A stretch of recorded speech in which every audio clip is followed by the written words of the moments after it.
자, 이번엔 미국 증시 투자 전략 세워보는 시간입니다. 도움 말씀에 송범선 썬투자실장 나와 계십니다. 안녕하십니까? 안녕하십니까. 자, 밤사이 미국 증시 S&P 500 지수와 나스닥 지수는 다시 한번 사상 최고치를 경신했는데요. 한 줄 평을 남겨주신다면 어떻게 보셨습니까? 네, 불안한 고용, 희망찬 관세. 불안한 고용, 희망찬 관세. 그렇게 생각하신 이유는요? 고용 지수는 좀 안 좋게 나왔고, 네. 좀 많이 안 좋게 나왔죠. 그리고 관세 부분은 좀 좋게 나왔다는 부분인데요. 고용 좀 먼저 말씀드리면은 지금 민간 고용이 예상 밖으로 크게 악화가 됐습니다. 그러면서 고용 시장이 2년여 만에 감소하면서 시장에서 이 노동 시장 악화 이렇게 되는데요.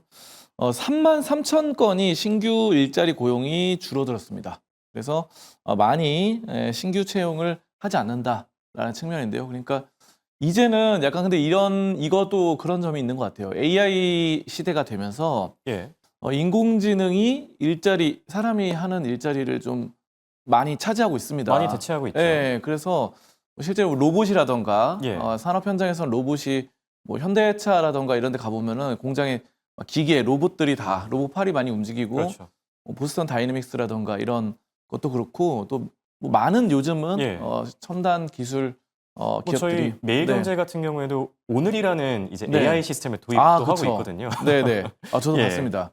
그래서 그렇게 로봇이나 인공지능 AI가 다 이런 인간의 고용 시장을 넘보다 보니까 음, 점점 이제 비농업 고용지수 이런 것들이 점점 안 좋아지는 것 같아요. 그렇죠. 그래서 3만 3천 건 신규 일자리 채용이 줄었고, 뭐 삼성전자 같은 경우도 미국 거기 이제 뭐 새로 만들고 하면서 또 현대차도 미국에 만들고 하면서 다 기계 로봇으로 다 적용을 한다고 하네요. 예. 공장에다가. 그래서 그런 것들이 민간 고용이 많이 악화됐다는 측면이 좀 불안한데요. 신규 채용을 안 하고. 다만 이제 희망찬 관세라는 거는 이 베트남 쪽에다가 미국이 이제 관세를 원래는 46%였어요. 그런데 이제 20%대로 줄였다.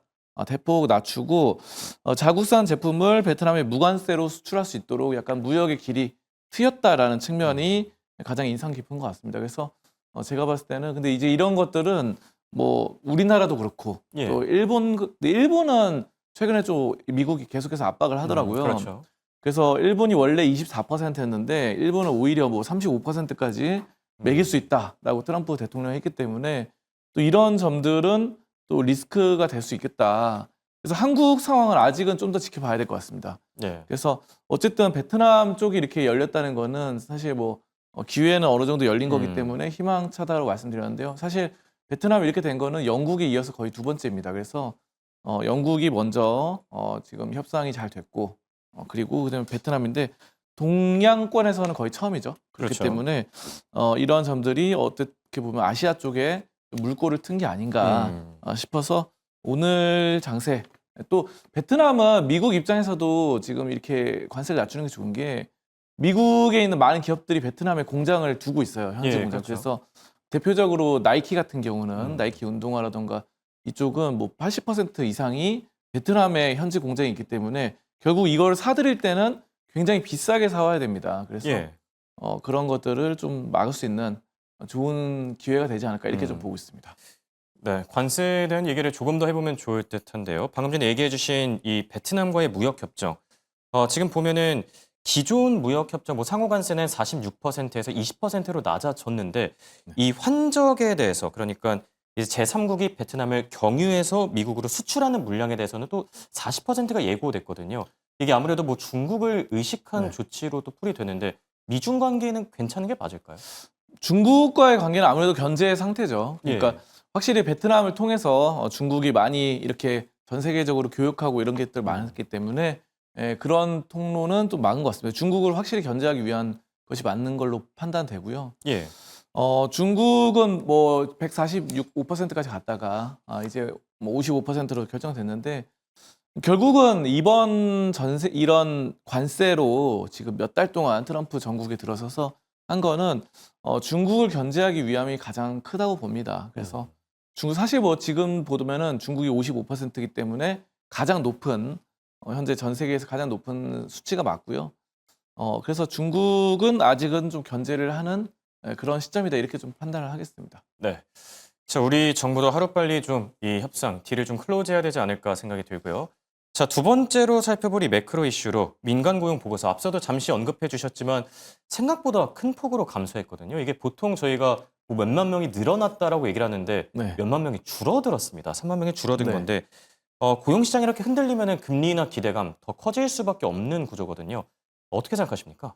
그쵸. 고용 시장이 좀 안정화돼야 좀 되는데 결국은 신규 채용을 하지 않는다는 점, 예. 뭐 이런 점들이 문제가 되고 신규 채용뿐만 아니라 지금 기존에 있던 직원들도 많이 좀 나가는 입장입니다. 예. 지금 뭐 예를 들어서 오늘 이따가도 제가 설명드릴 건데 마이크로소프트 같은 경우는 그렇죠. 전 직원의 4% 정도 9천 명을 감축하는 이번이 뭐 두 번째 예, 아니에요? 예, 올해 들어서. 5월에도 한 번 예. 있었고, 그러니까 기존에 있던 사람들도 이제 그만두고 나가는데 신규 채용도 안 뽑는다. 원래는 그렇죠. 이제 대기업들 같은 경우는 뭐 이제 좀 기존에 있던 사람들을 나가더라도 신입 직원들 많이 뽑고 해서 이게 순환이 굉장히 빨랐는데 이번 같은 경우는 또 그렇지가 않은 지금 현재 시점이 그래서 현재로서는 이제 기존의 인력을 감축하고 그냥 버티는 아까 전에 말씀드린 것처럼 AI나 로봇이 좀 대체하지 않나 예. 뭐 이렇게 좀 판단을 하고 있습니다. 그렇다면 지금 월가에서 나오고 있는 7월 금리나 가능성에 대해서는 혹시 어떻게 생각하십니까? 그 7월 달은 좀 어려울 것 같아요. 파월도 아직은 뭐 강경하는 입장이고 또 그렇죠. 파월뿐만 아니라 많은 또 그 연준 각계 위원들도, 연준 위원들도 7월은 좀 힘들다라고 보고 뭐 9월이나 10월 이렇게 돼서 한 두 번 정도 하지 않을까 그렇게 좀 예상하고 있습니다. 네, 알겠습니다. 자, 그리고 오늘 국제 유가가 오랜만에 3% 반등했는데 이란 쪽에 이슈가 있었다고요? 그렇죠. 이란 대통령이 이 IAEA 예. 예, 이게 국제 원자력 그쪽 기구죠. 그래서 국제 원자력 기구와의 협력을 전면 중지했습니다. 자, 그렇기 때문에 이런 것들이 지금 이란이 확실히 갈등이 큰 것 같아요. 그래서 핵물질에 대한 검증 가능한 정보를 제공하고 이런 것들 하는 것들에 대한 것들을 막 중단을 했는데 미국과의 갈등이 커지면서 미국이 이제 폭격을 하는 등 그런 점들이 좀 작용을 한 게 아닌가. 그래서 예. 핵 프로그램 관련된 것들 그런 점들이 좀 문제가 있었고 아무래도 이란이 또 산유국이다 보니까 국제 유가의 상승세가 좀 두드러졌다.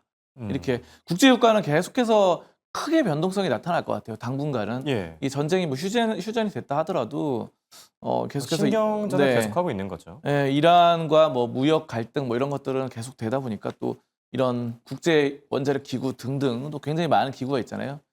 핵 관련해서 그런 점들과 갈등이 좀 생기지 않을까 이렇게 보고 있습니다. 네. 브렌트유는 지금 69달러 선까지 다시 한번 올라선 점 투자하실 때 참고하시면 좋을 것 같고요. 자, 종목 단으로 한번 넘어가 보죠. 오늘 준비해 주신 첫 번째 특징주 엔비디아인데요. 지금 상승세를 계속 이어가는 중이거든요. 오늘도 밤사이 흐름 좋았고요. 엔비디아 어떻게 보고 계시죠? 네, 엔비디아가 이제 브랜드 이미지 가치도 굉장히 좀 좋아지고 있고 네. 1위를 탈환을 했습니다. 그래서 어떤 1위냐면은 이런 AI 칩 그리고 전 세계에서 가장 가치 있는 기업 이런 순위에서 1위가 되었습니다. 그래서 원래도 잘하고 있었지만 이 브랜드 가치에 대해서는 약간 밀리고 있었고 사실 엔비디아를 뭐 한 5년 전까지만 해도 엔비디아에 대해서 그냥 있는지 없는지 모르는 일반 사람들도 굉장히 많았을 거예요. 그만큼 사실 브랜드 인지도 이런 거에 대해서는 좀 떨어지는 상황이었는데 이제는 가치 있는 기업으로 당당하게 1위를 좀 되찾으면서 1위를 한번 찍었다가 다시 약간 밀려났거든요. 자, 그래서 이 엔비디아 시장 가치가 6월 말 기준 3조 8,600억 달러입니다. 그리고 마이크로소프트가 3조 6,900억 달러.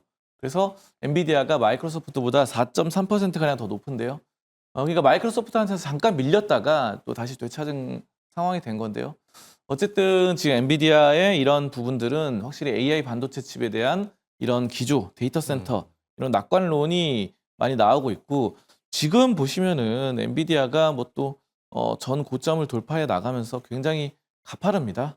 그래서 이런 점들이 좀 상당히 인상이 깊고 강력한 시세 속에서 좋은 흐름들이 좀 나타나고 있어요. 그래서 이런 점들 계속 상승 추세로 나아갈 수 있는 기조가 좀 발판이 좀 마련되고 있다. 엔비디아 현재로서는 되게 굉장히 좀 긍정적으로 판단을 하고 있습니다. 네. 자, 그리고 엔비디아와 함께 앞서 마이크로소프트 얘기를 잠시 해주셨었는데 대규모 감원에 나선다고 하는데 주가는 앞으로 어떻게 반영될까요? 근데 저는 이게 어떻게 보면은 더 좀 긍정적으로 봐요. 예. 왜냐하면은 4%를 9천 명 감원했기 때문에 뭐 뭐 비용 절감 네, 효과 이런 비용 것도 절감, 있을까요? 뭐 예. 인건비 이런 것들이 좀 줄어드는 상황이고요. 그래서 사실 일론 머스크도 약간 이런 걸 원래 잘해가지고 음. 테슬라 쪽에서도 그렇게 많이 좀 줄였었던 그런 것도 있었고, 또 그 트위터를 인수하면서 X로 바꿨잖아요. 그때도 대규모 인력 감축에 나섰는데요. 뭐 최근에는 뭐 지금은 물러났지만 그 정부 활동할 때 예. 트럼프와 함께 이제 도지할 때도 공무원들에 대한 인력 감축 이런 것들을 많이 했거든요.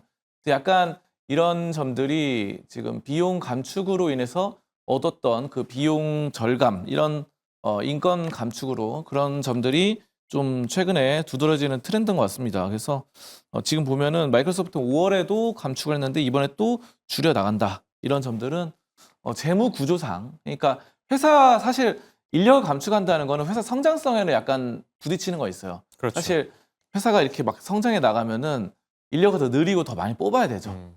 인력을 뭐 대규모 채용해서 유능한 인재들을 많이 메타 같은 경우는 더 많이 뽑더라고요.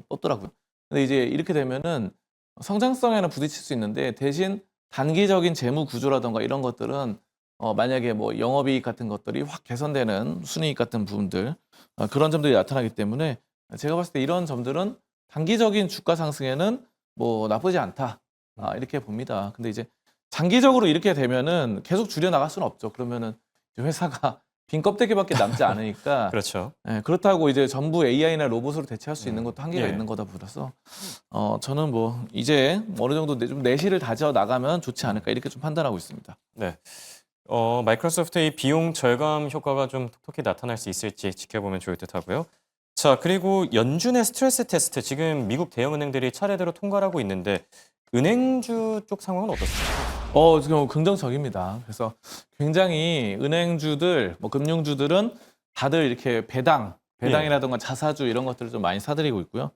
골드만삭스 같은 경우도 이제 배당금을 33% 인상했습니다. 그래서 그렇죠. 배당금을 주당 3달러에서 네. 4달러까지 올렸어요. 음. 그래서 이런 점들이 좀 상당히 좀 긍정적이다라고 말씀드릴 수 있겠고요. 다만 뭐 주가 측면에서는 크게 반영은 안 됐어요.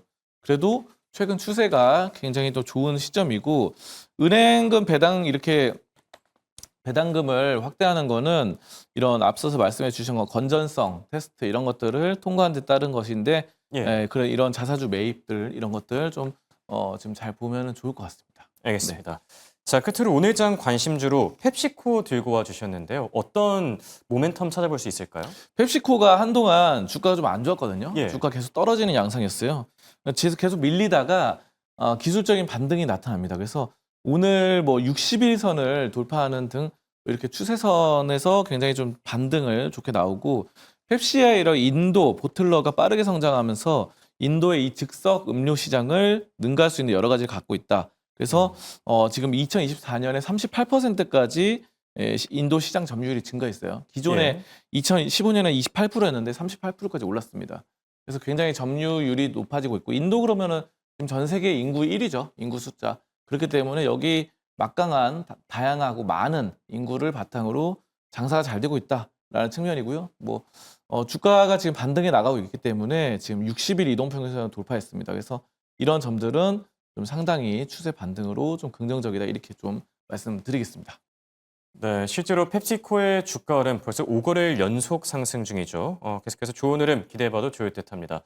지금까지 도움 말씀에 송범선 썬투자 실장과 함께했습니다. 감사합니다. 감사합니다.